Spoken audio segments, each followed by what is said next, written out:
지금 이런 상황에서도 윤석열 대통령을 옹호하는 사람들이 있느냐 없느냐? 꽤 있습니다. 자, 그러면 진심입니까? 아니면 정치적인 논리 때문에 어쩔 수 없이 그런 말을 합니까? 그거는 이제 좀 들여다봐야 될 사항이기 때문에 정치적인 계산 없이 어떻게 옹호를 하겠습니까? 제정신이라면 옹호를 할 수가 없죠. 왜냐하면 국민들이 보기에도 지금 윤석열 대통령의 국정 운영이 정상이라고 생각하는 국민들이 많지 않잖아요. 그렇기 때문에 이제 그 옆에서 편을 든 사람들은 이 옆에 있어야 내가 얻어먹을 게 있다라고 하는 사람들이 있는 거 플러스 누굽니까 그런 분들은? 뭐 지금 현재 메시지들을 보면은 당내에서는 권선동 의원이나 그다음에 추경호 원내대표가 대표적으로 김건희 여사의 검찰의 무혐의에 대해서 편을 들고 이번에 한동훈 대표 가고 난 다음에 만찬에 불려가서 이쁨 받았잖아요. 그 이쁨 받은 자리에서 보면은 중진 의원들이 또 한동훈 대표 차담이 있는 날 저녁에 밥을 먹었다는 거예요. 국민의힘에서요. 그러면 현재 지금 한동훈 대표의 언행에 대해서 계속해서 지적하는 사람들이 누굽니까? 뭐 홍준표, 윤상현 드러나 있잖아요. 패널들 중에는 뭐 서정욱 뭐 변호사라든지 장해찬 전 최고라든지 뭐 김진 전 뭐 중앙일보 논설위원들 이런 분들께서 지금 현 정권에 대해서 계속해서 방어를 하고 있는데 저는 일단은 뭐 그거는 본인들의 계산이라고 치더라도 오래가지 못할 거는 같아요. 그러니까 방어 불가라는 건 아까도 김성환 평론가께서 얘기했지만 조중동의 사설 자체 흐름을 보면 민심을 저버릴 수 없는 거거든요. 만에 하나 조중동이 윤석열 대통령 편든다고 어떤 글을 쓸 수 있겠어요? 검찰처럼 뭐 구겨넣기 식으로 논평과 사설을 씁니까? 그게 있을 수 없는 일이잖아요. 그렇기 때문에 이 흐름 자체는 오래가지 못할 것이다 라고 봤을 때는 윤석열 대통령이 이런 식으로의 터닝포인트, 최악 마지막 터닝포인트가 될 것 같아요. 여기서 이제는 마지노선으로 무너지면 걷잡을 수 없이 기댈 데가 없을 것이다. 그래 보입니다. 당분간은 제가 볼 때는 아직까지는 때가 아니다 이렇게 생각하는 근거는 뭐냐면요. 일단 첫째는 유승민 효과예요. 그러니까 국민의힘 의원 구성 자체가 경상도 굉장히 많이 치중이 돼 있잖아요. 특히 TK 쪽에 많이 몰려 있는 상황이란 말이에요. 근데 그런 상황에서 만약에 거부권이 무력화되고 난 다음에 그 다음에 탄핵소추 발의까지 들어가게 돼버리면 그 책임을 오롯이 다 떠안아야 되거든요. 근데 이미 박근혜 탄핵이라고 하는 사태를 겪었기 때문에 그 책임이 어떤 방식으로든 현역 의원들한테 갈 수밖에 없는 상황이에요. 그러니까 내가 먼저 나서기에는 좀 부담스러운 상황인 거죠. 그러니까 아예 한동훈 대표 쪽에서 친한계도 똑같이 우려하고 있다고 보거든요. 윤 대통령이 만약에 친한계가 그렇게 밀어붙이려고 그러면 당 그냥 쪼개버리는 수가 있거든요. 그래서 탈당해버리거든요. 그리고 난 다음에 저쪽은 영원한 배신자 이렇게 해버리면은 한동훈 대표 대권 도전도 사실 없어지는 거나 마찬가지라는 거죠. 그러니까 쉽게 도전하지 못하는 측면이 하나가 있고요. 둘째로는 아직도 먹을 단물이 좀 남아있어요. 제가 볼 때는. 왜냐하면 윤 대통령이 국민의힘 의원들 불러가지고 한 말이 있잖아요. 예산 편성권하고 거부권 활용하라고. 근데 거부권은 지금 활용하고 있는 거니까 예산 편성권 활용하면 되거든요. 근데 어찌됐든 윤 대통령이 당장 거꾸러지지 않는다고 하면 내년 예산이든 아니면 내후년 예산이든 한 2년 정도는 더 지역구 예산을 받을 수 있단 말이에요. 그거는 적극적으로 정부 예산 편성하는 단계에서부터 숨길 수도 있고요. 그러니까 그런 게 남아있기 때문에 총선은 대선 이후에 치러지는 거라서 아직까지는 단물을 좀 더 많이 먹어도 괜찮겠다. 대통령을 넘어뜨리는 것보다 조금 더 버텨주는 것도 필요하다라고 하는 현실적인 아마 요구가 있을 거라고 저는 생각합니다. 김민하 평론, 그러면 특검 쪽으로 이번에 밀어붙이더라도 국민의힘에서 파열되어서 동의를 하지 않을 가능성이 높다 이렇게 보시나요? 그러니까 조직적인 흐름이 만들어지기는 지금 이런 방식으로는 어렵다라고 보여요. 근데 제가 계속 말씀드리는 게 이탈표가 만들어지는 흐름은 장담할 수 없는 거다. 이렇게 말씀드리는 거예요. 그건 같은 말 아닌가요? 이탈표가 8표만 나오면 그냥 넘어가는 거잖아요. 조직적인 흐름이라는 건 지금 구분해서 보셔야 될 게 친한계가 똘똘 뭉쳐가지고 예를 들면은 지금 기존에 만들어져 있는 이탈표 4표에다가 플러스 20표 이렇게 만드는 방식은 제가 볼 때는 어려운데 네. 지금 친한계들이 계속 주장하는 게 우리가 어떻게 못하는 의원들이 20명 플러스 알파가 있다라고 지금 주장하는 거 아닙니까? 그러니까 친한계로 조직되어 있지는 않는데 그리고 친한계도 사실은 자기들이 20명이 완전히 조직된 건지는 장담 못하는 거잖아요. 지금 정말 한동훈 대표가 일사불란하게 한동훈 대표가 앞으로 가 하면은 20명이 바로 앞으로 가는 거냐 앞으로 가 했는데 사실은 2명 3명 앞으로 가는 거거든요. 20명은 해물탕 먹을 때만 오고 그러니까 이런 구조인데 근데 요 20명 외의 다른 사람들이 지금 예를 들면 이탈표에 이탈표에 이탈 합류를 하고 있다. 이게 지금 친한계의 주장입니다. 지금 정확하게 얘기를 하면 우리는 그게 누군지 모른다라고 지금 주장을 하고 있어요. 그런데 윤석열 대통령이 계속 이런 식으로 가면 이 잘 모르겠는 20명 정도의 사람들 중에 이탈이 추가적으로 나올 수 있다. 지금 논쟁 구도가 이 논쟁 구도거든요. 그리고 이 소위 말하는 그 친윤계도 사실은 그 논쟁 구도 안에서 친한계랑 지금 논쟁을 하고 있는 구도거든요. 그래서 이게 원래 계속 말씀드립니다만 이 매직 넘버라고 하는 게 8이 아니고 한 20쯤 되면은 이게 그렇게 큰 변수가 아닐 수 있는데 매직 넘버가 8이기 때문에 이 조직되지 않은 흐름에서의 이탈표가 조금만 더 나와도 이게 문제가 되는 거 아니냐 이 논리가 성립이 되는 거죠. 그래서 그 가능성을 계속 말씀을 드리는 건데 근데 저는 이제 그런 것도 이제 민주당이나 이 범야권이 그러한 이탈표를 우발적인 이탈표들을 계속 끌어내는 흔들기도 계속 해야 된다고 보지만 저는 한동훈 대표도 지금 이 상태를 계속 유지하는 게 과연 이득일지도 계속 생각을 해봐야 된다. 이 말씀도 같이 드리는 거예요. 왜냐하면 아까 유승민 효과를 말씀하셨지만 지금 보수 정치에 누군가는 그 유승민 트라우마, 유승민 프레임을 깨야 된다라고 생각을 합니다. 그러니까 이걸 못 깨면 이제 내가 배신자가 돼가지고 배신자가 돼서 유승민이 된다. 이걸 깨지 않으면은 이 보수 정치에 영원히 이 어떤 리뉴얼은 불가능한 것이고 제가 이 어제 해물탕 모임에 대해서 뭐가 생각났냐면 삼국지라는 걸 보시면 삼국지 비유도 맨날 이준석이 해서 사실은 저도 하기 싫은데 삼국지에 보시면은 동탁이 막 이렇게 전횡을 부리고 하니까 초반부에 보면은 왕윤이 뭐 이거 참 나라가 걱정된다고 그래가지고 신하들을 막 모아요. 그래가지고 자기 생일이라고 뻥을 치고 모은 다음에 사실은 내가 생일이 아닌데 나라 걱정하자고 모였다라고 해서 중신들이 모여가지고 막 울고 한탄하고 하는 모임을 만듭니다. 근데 밤새도록 울고 한탄만 해요. 그래서 어떻게 합니까? 거기 같이 있던 조조가 답답해서 못 살겠다고 그래갖고 왕윤한테 칠성보도를 빌려가지고 동탁을 암살하러 갔다가 암살을 못해가지고 도망가지 않습니까? 그쵸? 그 어제 모임이 그런 모임이다. 근데 조조가 암살을 실패했지만 그 시점에 조조가 그렇게 나중에 대성하리라고 상상한 사람은 없지 않습니까? 결국 나중에 자기 고향에 가서 18로 제후군을 모으잖아요. 그 생각을 하지 않으면 안 된다. 이제는 한동훈 대표가. 지금 이제 아니 탄핵이 아니고 특검이잖아요. 네. 거기에도 이렇게 심각하게 고려를 해야 하나?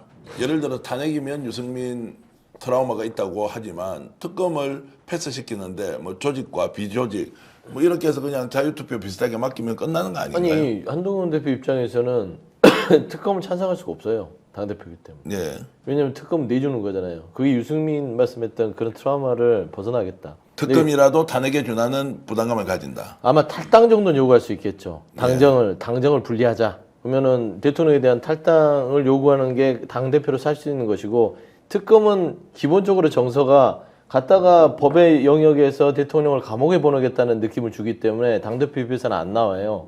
절대 안 나올 겁니다. 그냥 한동훈이 얘기할 수 있는 거는 국민. 매번 국민 얘기잖아요. 국민이 이렇고 국민의 눈높이 국민 하고요. 그 다음에 결국에는 김건희 여사에 대해서 제대로 좀 해달라고 조를 것이고 특검은 안 된다라고 할 겁니다. 본인은. 하지만 친한계를 통해서 특검은 되겠다고 계속해서 분위기를 잡을 거예요. 특검해야 된다. 어떻게 될지 모른다. 그러니까 국합은 자기가 하고 배드캅은 옆에 있는 친한계들에게 역할을 줘서 역학극을 가지고 본인이 지금 당을 장악하는 게 가장 큰 어떤 숙제일 거고요. 따지고 보시면 지금 한동훈 대표가 시간이 많이 남지 않았어요. 윤석열 대통령이 그 면담 과정에서 거의 폭압적인 어떤 면담을 했지 않습니까? 거의 뭐 한 대 칠 것처럼. 그리고 모멸감을 줬고요. 그 다음에 추경호 원내대표를 불렀다는 건 한동훈 대표를 12월 안에는 드러낼 수 있는 방안을 고민해봐라. 식물 대표로 만들어야 그 오다를 줬을 공산이 커요.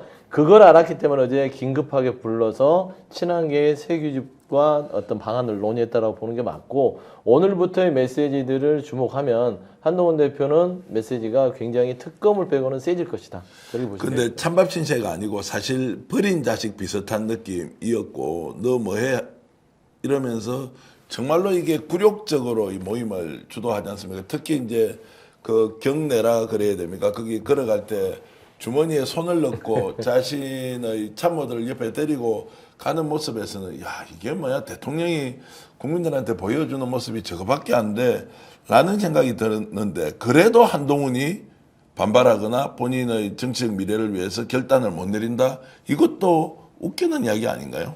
근데 그걸 공멸의 카드로 보고 있기 때문에 못하는 거죠.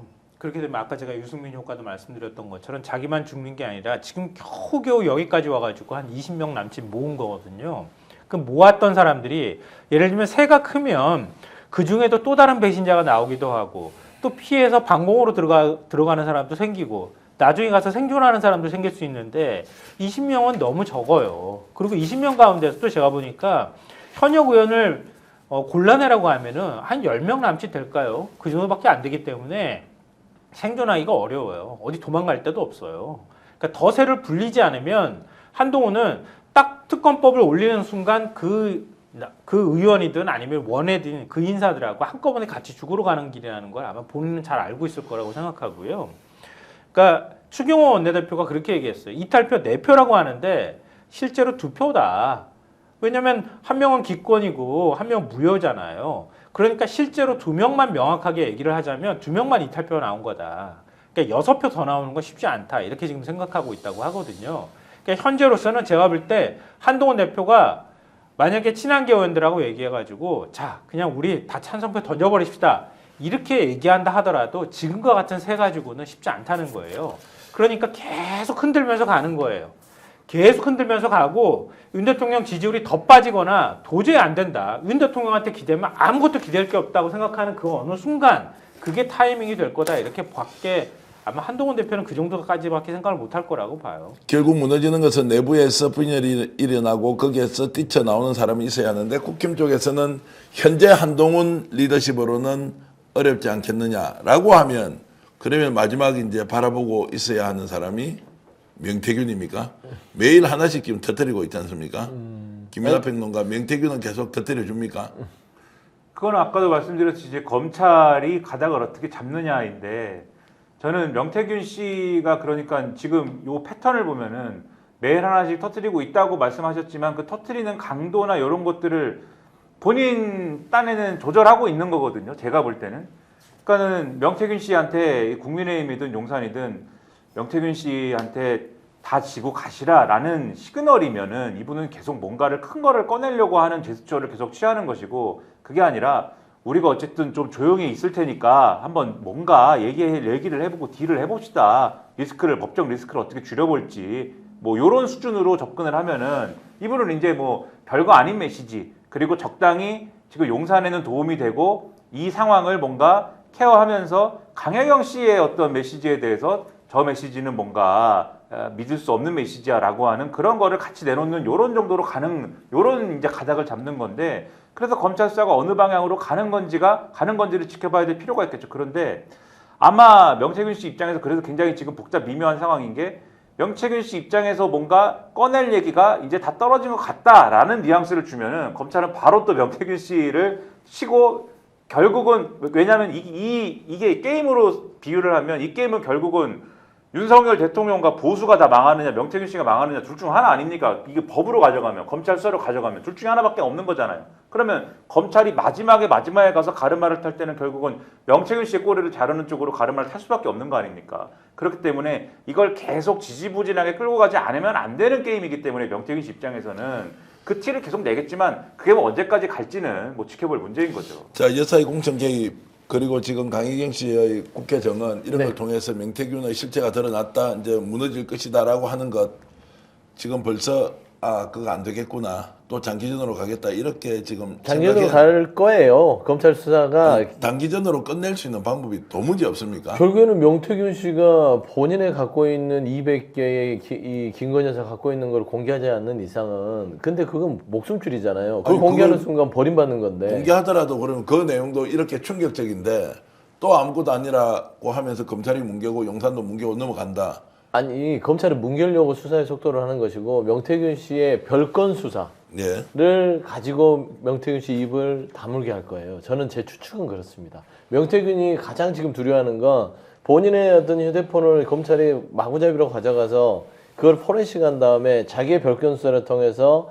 자기가 가지고 있는 200개 그러니까 본인의 목숨줄이죠. 용산에 나를 좀 살려주시오. 이거 내가 안 터뜨릴 테니까 나를 좀 어떻게 좀 처벌을 가볍게 해주시오. 라고 하는 것인데 별건으로 검찰이 눌러버리면 명태균은 이제 결국에는 자기가 책임지고 다 가는 것이죠. 근데 검찰은 그럴 공산이 크지 않을까? 왜냐면 김건희 여사만 관련이 되면 모든 세상의 범죄자들이요 다 무혐의가 됩니다. 네. 그래서 저는 명태균 씨도 빨리 잠재우라고 오더가 내려오면서 검찰 수사가 속도가 붙은 게 아닌가 생각이 들어요. 근데 한동훈 대표하고 윤 대통령 만났을 때 윤 대통령이 그 문제와 관련해서 명태균 씨 문제와 관련해서 발언한 게 있는데요. 이미 일부 의혹의 경우 검찰 조사가 진행 중이고 의혹이 있으면 막연하게 이야기하지 말고 구체화해달라. 수사하려면 객관적 혐의나 단서가 있어야지 단순 의혹 제기만으로 되는가? 이렇게 한동훈 대표한테 되물었다는 거예요. 한동훈 대표가 그냥 솔직하게 털고 갈 게 있으면 털고 갑시다 이렇게 얘기를 하니까 이런 반응을 보였다고 하는 거예요. 그러니까 지금 명태균이 내놓는 나름의 정황 증거나 아니면 강혜경 씨가 공개하는 내용은 김건희 여사와 직접 연관됐다고 볼 수 있는 게 없다. 그냥 달래주기 위해서 김건희 여사가 대화 상대로만 인정해줬을 뿐이다라는 정도예요. 그러니까 스모킹건이 안 나왔다고 보는 거예요. 명태균 씨가 만약에 그걸 들고 있다고 하면은 아까 김민하 평론가 얘기한 것처럼 계속 시간을 끌면서 검찰이 나를 어느 정도 털지를 확인하고 난 다음에 딜을 할 여지가 생겼을 때 그걸 검찰에 주든가 항복하든가 아니면 그냥 조용히 있던가 그렇게 될 수밖에 없는 상황이거든요. 근데 뇌물사건 수사에서는 통상적으로 돈을 주고 받은 사람들의 증거보다는 진술이 굉장히 중요하지 않습니까? 공천거래도 마찬가지죠. 그게 무슨 증거가 남을 수가 없지 않습니까? 두 번째, 지금 창원지검에서 수사하고 있는 내용 고령군수 예비부였던 배모 씨, 대구시의원 출마했던 이모 씨라는 사람이 실제로 줬던 돈이 6천만 원이고 거기에 대해서 차용증을 썼느냐 아니냐. 그보다 돈이 훨씬 더 많다라는 진술이 검찰에 되어 있고 그 증거자료 일부가 제공이 됐다는 것을 여러분들께 처음 말씀드리는데 그러면 검찰이 마음먹으면 바로 이것을 주도했던 명태균은 공천 대가로 돈을 1억 원, 2억 원을 받았다라고 하면 바로 구속영장을 청구할 수 있는 거 아닙니까? 그것조차도 윤석열 대통령 얘기대로 증거가 없고 정황과 진술만 있는 거 아니냐 이렇게 간다는 것은 말이 안 그래서 되잖아요. 윤석열 대통령에 대해서 이제 아까 김연아 평론가가 이제 엘리트 검사의 사고라서 하는데 저는 윤석열 당시 검사는 엘리트라고 취급을 못 받았기 때문에 아마 저런 것 같아요. 엘리트 축에는 못 끼기 때문에 이 윤석열 대통령의 말대로 증거와 법리 지금 검찰의 수사, 지금 김건희 여사에 대한 부분, 명태균의 수사에 대한 거 보면 이런 식입니다. 살인 현장 자체에서요. 명백하게 CCTV에서 그 사람이 죽이는 장면을 확보해야만 이게 증거예요. 그런 지금 논리를 펼치고 있는 겁니다. 아니잖아요. 이 사람이 동기가 알리바이가 용의자로서 충분하다 싶으면 일단은 구속을 시켜놓고 나서 조사를 하지 않습니까? 증거를 찾고요. 그렇게 해야 되는 게 맞는데 저는 명태균 씨 정도의 의혹이 45일, 6일 됐는데 지금까지 놔둔 거 보면 결국에는 이 사람에 대해서는 봐줘야 되나 말아야 되나라는 고민을 했던 것 같아요. 그래서 지금 검찰 수사는 이제 용산에서 나름대로 시그널을 받고 일단 명태균에서 꼬리를 잘라라 라는 어떤 그런 움직임이 아닌가 좀 지켜봐야겠지만 그런 생각이 듭니다. 제가 엘리트 특수부라고 하지 않았습니까? 저는 특수부에 이제 윤석열 검사가 이제 소속이 돼서 엘리트 특수부에서는 증거가 그 사람들이 있다고 하면 있는 거고 없다고 하면 없는 거 아닌가 저는 그렇게 생각하고 있습니다. 엘리트가 저 따위 짓을 하니까 나라가 이 모양 이 꼴이다 이 말씀 드리고요. 뭐 제가 엘리트든 여러분들이 엘리트든 아니면 평범한 시민이든 정말로 법과 원칙 상식대로 살아가는 사람이 너무너무 귀한 세상이 됐습니다. 검찰에서 현재 수사를 하고 있습니다. 창원지검 오늘 강혜경 공익제보자가 출석을 했고 명태균 압수수색을 추가로 했는데요. 돈과 관련된 이야기가 차고 넘친다고 합니다. 그리고 이미 돈을 주고 돌려받았다는 사람 한 사람은 임명직으로 임명이 되어서 지금 현재 활동까지 하고 있다는 제보가 있으니 이 정도 내용을 알고 있는 검찰이 제대로 진행하지 않고 사법 처리를 하지 않을 수 있다. 명태균과 뭔가 사전에 기획하고 계획하고 그래서 용산의 눈치를 보면서 검찰이 있는 둥 없는 둥 마무리를 하기에는 한계가 있을 것이다. 이 말씀을 드리고요. 오늘 정치본식 오랜만에 나와서 여러분들과 함께 했는데 김민하 평론가 그리고 김성한 평론가 서용주 맥정치사회연구소장님 감사드립니다. 고맙습니다. 네, 감사합니다. 자, 지금도 4,000명 우리 동시접속자 방송 봐주고 계시고요. 구독, 좋아요 눌러주시면서 저희들 응원 많이 해주시고 요즘 많은 제보가 들어오고 있습니다. 그 제보 확인하고 여러분들과 함께 공유하고 있습니다. 스픽서 102만 명을 넘어서고 있습니다. 여러분 덕분입니다. 더 열심히 좋은 방송 만들기 위해서 최선을 다하겠습니다. 오늘 정치보책 시청해주신 여러분께 진심으로 감사드립니다. 고맙습니다. 스픽스는 말하는 언론입니다. 대세는 유튜브, 그중에서 스픽스. 좋아요, 댓글, 구독, 알림 설정. 여러분이 저희를 사랑해 주시고 우리가 여러분을 사랑하는 4가지 방법입니다.